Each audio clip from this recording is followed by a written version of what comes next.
Hello students, gate গ্র্যাজুয়েটের নতুন একটি ভিডিওতে তোমাদের সকলকে জানাই স্বাগত।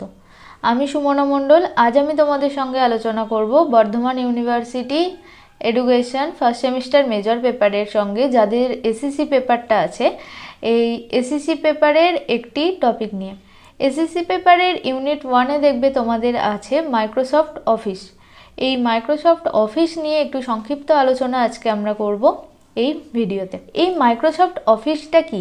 মাইক্রোসফট অফিস হচ্ছে আমাদের একাধিক অ্যাপ্লিকেশন দ্বারা তৈরি একটি জনপ্রিয় সফটওয়্যার বা প্রোগ্রাম আমরা বলতে পারি। 1988 সালে বিল গেটস লাস ভেগাসের একটি প্রদর্শনীতে প্রথম এই মাইক্রোসফট অফিসের একটি চিন্তাভাবনাকে তিনি তুলে ধরেছিলেন।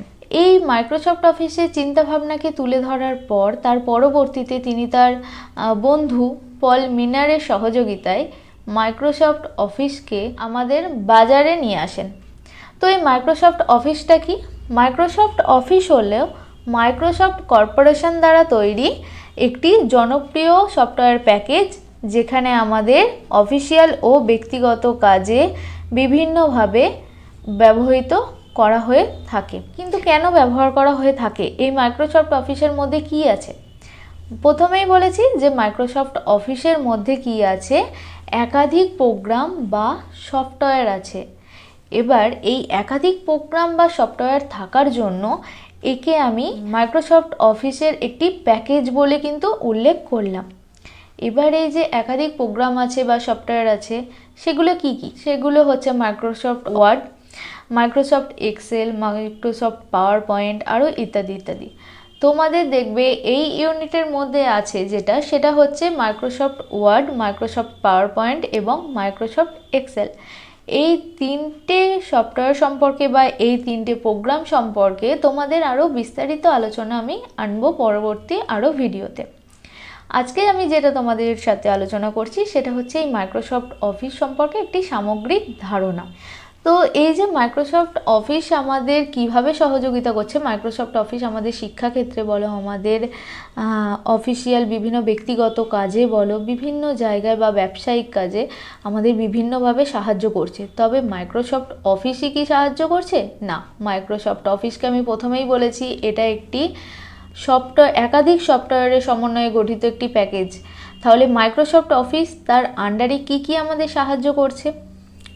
Microsoft Word, Microsoft Excel, Microsoft PowerPoint, Microsoft Outlook, Access, OneNote ইত্যাদি আরও।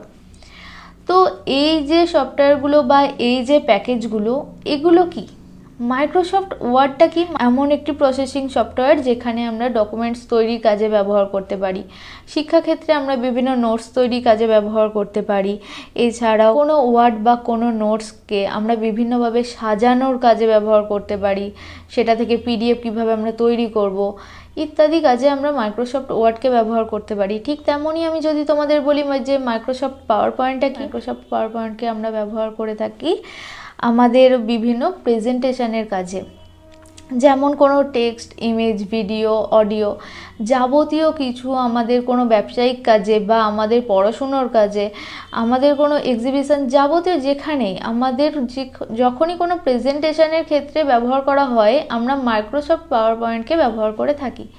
তো এটাই বলার যে মাইক্রোসফট অফিস যেমন হচ্ছে একটি সামগ্রিক একটি সফটওয়্যারের প্যাকেজ, তার আন্ডারে যেগুলো আছে যে Microsoft Word, Excel, PowerPoint, এগুলো হচ্ছে আলাদা আলাদা এক একটি উপাদান বা এগুলো এক একটি সফটওয়্যার যেগুলো নিয়ে যার সমন্বয়ে গঠিত হয়েছে আমাদের মাইক্রোসফট অফিসটা। মাইক্রোসফট অফিস কি একদিনেই ডেভেলপ করে গেছে? আমি বলেছি 1988 সালে বিল গেটস লাস ভেগাসের একটি প্রদর্শনীতে প্রথম মাইক্রোসফট অফিসের কথা তিনি উল্লেখ করেছিলেন। তার পরবর্তীতে তার বন্ধুকে নিয়ে তিনি এটা বাজারে এনেছিলেন। তো এই যে এতগুলো বছর কেটে গেছে, মাইক্রোসফট অফিস নিশ্চয়ই সেই আগের জায়গায় নেই। সেটা আমাদের যেমন প্রতিনিয়ত নিজেদের সব কিছুতে আপডেটের একটা প্রক্রিয়া চলে, মাইক্রোসফট অফিসও প্রতিনিয়ত আপডেটেড হচ্ছে। বছরের পর বছর অনেক অ্যাপ্লিকেশান এখানে ডেভেলপ করা হচ্ছে। যেমন তার মধ্যে আমি যদি বলি যে অনেক প্রক্রিয়া, অনেক কিছু এর মধ্যে আরও অ্যাড করা হচ্ছে, যেমন ভিজুয়াল বেসিক প্রোগ্রাম বলো বা আরও যাবতীয় কিছু। এবার এই যে মাইক্রোসফট অফিস 1988-তে প্রথম আসে, তার পরবর্তীকালে যখন আমরা সংযোজন দেখছি তখন হচ্ছে কত সালে, মাইক্রোসফট অফিস 2000 সালে প্রথম একটা নতুন সংযোজন আসছে। তারপরে এসেছিল মাইক্রোসফট অফিস এক্সপি।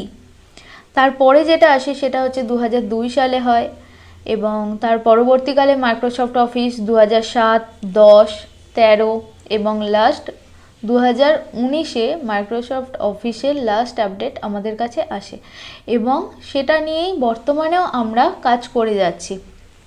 তো এই যে সর্বশেষ সংস্করণ আসে 2019 সালে মাইক্রোসফট অফিসের, এই মাইক্রোসফট অফিসের শিক্ষাক্ষেত্রে ভূমিকা বর্তমানে খুবই উল্লেখযোগ্য বা গুরুত্বপূর্ণ। শুধু শিক্ষাক্ষেত্রে নয়, আমাদের দৈনন্দিন কাজে বলো, আমাদের ব্যক্তিগত ক্ষেত্রে বা ব্যবসায়িক ক্ষেত্রে যেখানেই বলি, মাইক্রোসফট অফিসের ভূমিকা কিন্তু উল্লেখযোগ্য। আমাদের এই যে অনলাইন প্রসেসে আমাদের যে পড়াশুনো বা নিজেদের সুবিধার্থে আমরা যে অনলাইন প্রসেসকে বেছে নিই আমাদের সময় বাঁচানোর জন্য এবং নিজেদের সুবিধার জন্য, তো সেখানেও কিন্তু মাইক্রোসফট অফিসকেই আমরা কিন্তু বেছে নিই আমাদের নোটস রেডি করার জন্য, আমাদের প্রেজেন্টেশনের জন্য, আমাদের এক্সেল, পাওয়ার পয়েন্ট যাবতীয় সমস্ত কিছু প্রোগ্রামকেই কিন্তু আমরা বেছে নিই, এবং সেই হিসাবেই কিন্তু আমরা মাইক্রোসফট অফিসকে ব্যবহার করেই কিন্তু আমরা আমাদের কাজ করে এগিয়ে যাচ্ছি। তো মাইক্রোসফট অফিসের একটি সংক্ষিপ্ত ধারণা আমি তোমাদেরকে এই ভিডিওতে দেওয়ার চেষ্টা করলাম। আজকের এই ভিডিওটা এতটাই। তোমাদের যদি ভিডিওটা ভালো লেগে থাকে তাহলে তোমরা চ্যানেলটিকে সাবস্ক্রাইব করে রেখো, এবং দেখা হবে খুব তাড়াতাড়ি পরের একটি ভিডিওতে। Thank you.